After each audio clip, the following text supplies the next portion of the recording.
J'en ai marre. J'en ai vraiment marre. Parce que je sais pas comment je vais choisir mon film préféré à la fin de l'année. Ça va être trop compliqué.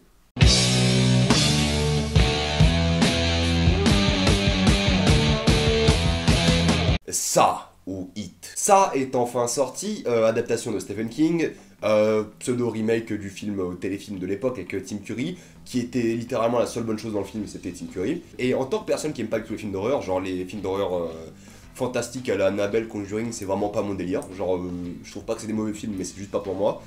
Mais je suis fan de thrillers psychologiques, de thrillers d'horreur psychologique à la, je sais pas, Ten Cloverfield Lane ou même Grave. Et ce qui est marrant avec ça, parce que vous savez pas si c'est le pronom ou le nom, c'est que c'était tellement bien. Le truc qui m'a le plus surpris, c'est qu'en général, dans tous les films d'horreur qui sont basés sur le fantastique, il y a beaucoup de jumpscares. C'est vraiment un truc essentiel à l'histoire, au développement, au rythme de l'intrigue, grosso modo. Genre. Ça sert beaucoup pour faire peur au spectateur, pour faire limite avancer l'histoire à certains moments. C'est un outil qui est facile à utiliser, qui est hyper stressant parce qu'on sait que ça vient, on sait que ça vient, on sait que ça vient. C'est facile à mettre en place. Et quand ça vient, on va sursauter. Et on déteste ça. On déteste pas le jumpscare en lui-même, mais l'anticipation. En fait, ça m'a baisé. Ça m'a complètement baisé à ce propos. Parce qu'en fait, je m'attendais à l'anticipation. C'est normal. Je m'attendais à plein de jumpscares tout le temps. Il y en avait quasiment pas du tout. Genre, il y en a peut-être un. Et le 1 qui avait, mais le 1 qui avait, ça m'a baisé. Ça m'a tué. J'ai jamais eu aussi peur de manière aussi surprenante de ma vie devant un film. J'étais dans la salle de cinéma, tranquille, au calme, j'étais à côté de plein de gens, je voulais pas avoir l'air d'avoir peur quand je regarde un film d'horreur parce que je suis une tapette, et je faisais l'effort de pas avoir peur, et il y a ce jumpscare, mais c'était un travail mais de mise en scène, d'intrigue scénaristique, et c'était évident, quand j'y pense maintenant, c'était évident qu'il allait arriver. Mais quand je regardais le film, c'était genre tellement une grosse surprise, que quand le jumpscare est arrivé, j'ai eu des frissons.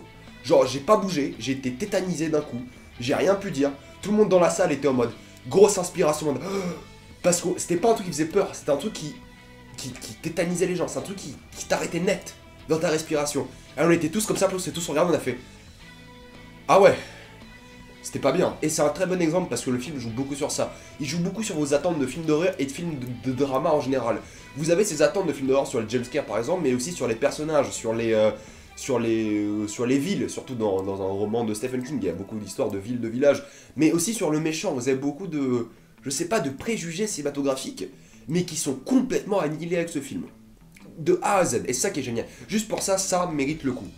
Ça mérite le coup. Ça, ouais, toujours pas, pronom, non, j'en sais rien. Et je vais faire une vidéo avec spoiler parce que j'ai plein de trucs à dire, mais il faut savoir que le truc le plus fascinant à propos de ce film, c'est que c'est fait comme un film avant tout, dans le sens où j'ai l'impression que ça a défié des codes cinématographiques, j'ai l'impression que c'est aller chercher plus loin que le film d'horreur lambda. Et ça a très bien marché, j'en ai marre de ce mot, genre c'est insupportable. Ça est donc l'histoire de ces gamins qui disparaissent mystérieusement au fur et à mesure de l'année. Il y a plusieurs gamins qui ont disparu, il y a de plus en plus de disparitions, et il y a ce groupe de potes qui essaient de trouver un peu la réponse à tout ça, essaie de comprendre tout le délire, et l'un, le personnage principal, en gros le gosse principal, a perdu son frère il y a un an. Du coup, depuis un an, lui, il essaie de retrouver son frère, il n'admet pas qu'il est mort, il essaie de trouver pourquoi il a disparu, d'où ça vient, etc. Du coup, la scène d'introduction, c'est la scène de disparition de son frère. C'est vraiment la première scène du film. Ça joue très Conjuring Annabelle au début. C'est très genre, oh regardez des lumières très sombres, une cave, des plans vraiment très travaillés parce que c'est une sorte de film d'horreur, enfin des trucs vraiment genre... Quand j'ai vu ça, je me dis bon bah c'est un film d'horreur lambda quoi. Genre ils vont bien soigner leur cinématographie, leur délire, pour être très propre, du dialogue un peu nul, des scènes un peu comment dire très bleu foncé avec des portes qui grincent, des trucs vraiment très lents, un rythme très lent, et essayer de mettre de la tension dès le début. Je me suis dit que ça allait être ça tout le film et ça allait être insupportable. Et le truc le plus surprenant c'est déjà cette scène d'introduction finie de manière absolument inattendue et spectaculaire, mais surtout que le film a un rythme très inégal.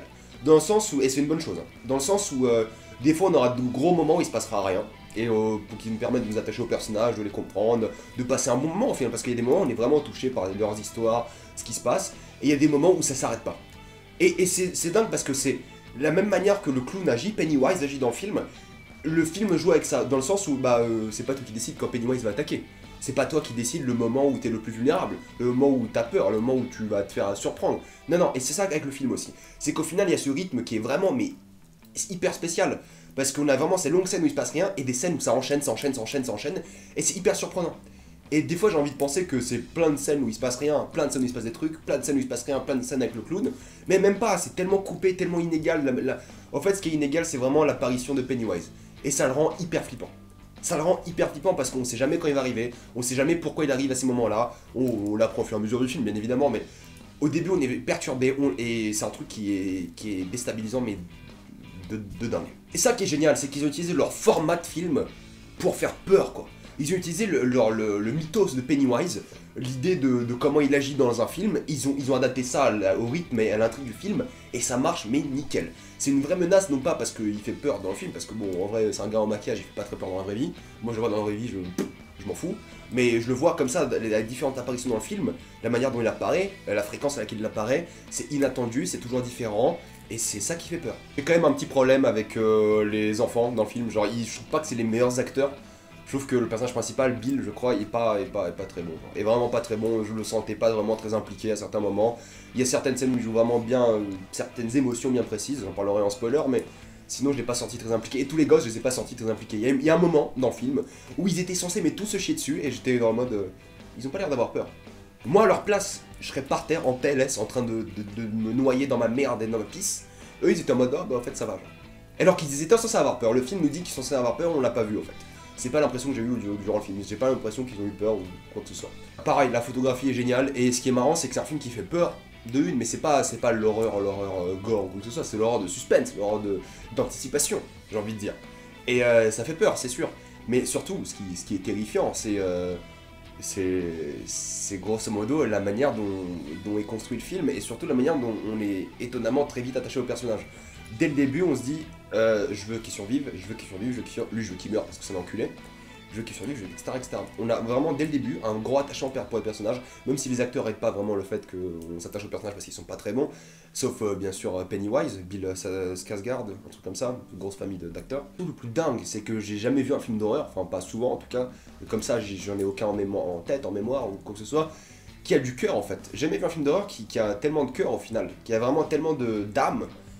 Positive, genre c'est un film qui fait peur, c'est horrible, c'est tout ça, mais il y a un vrai cœur émotionnel qui est très fort, ça fait très Stand By Me à certains moments, pour ceux qui l'ont pas vu c'est un très bon film, que je conseille, c'est très coming of age story, je sais pas comment on dit ça en français, genre c'est l'aboutissement d'une vie quoi, genre grandir grosso modo, et c'est un peu ça comme film aussi, c'est un peu l'histoire de comment on grandit en tant qu'enfant, qu'adolescent.